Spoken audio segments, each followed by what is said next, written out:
गला काट लिया मेरे बाल पे हाथ लगा के गला काट लिया।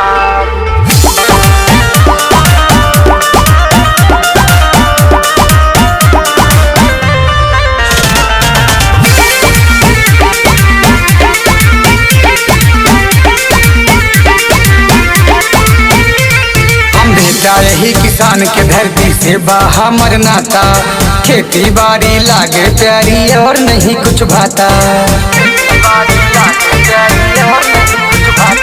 हम बेटा यही किसान के धरती से बाहा मरना था, खेती बाड़ी लागे प्यारी और नहीं कुछ भाता। उधर भी कई दी उपजाऊ मेहनत से हम यार, गिरबान पे जे भी हाथ लगा दी गला काट दिया। गिरबान पे जे भी हाथ लगा दी गला काट दिया। गिरबान पे जे भी हाथ लगा दी गला काट दिया।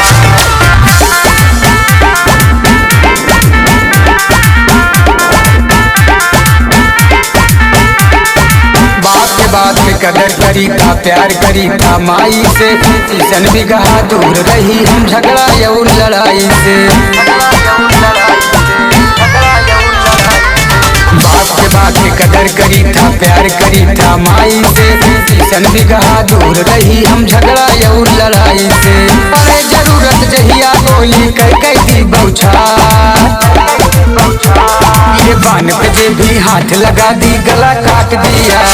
गिरबान पे जे भी हाथ लगा दी गला काट दिया। गिरबान पे जे भी हाथ लगा दी गला काट दिया।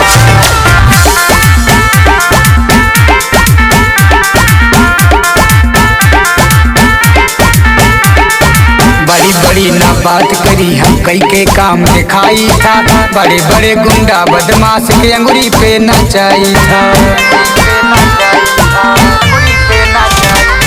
बड़ी बड़ी ना बात करी हम कई के काम दिखाई था, बड़े बड़े गुंडा बदमाश के अंगुरी पे नचाई था। खेल खेल जे हमसे खेला कई दिया रे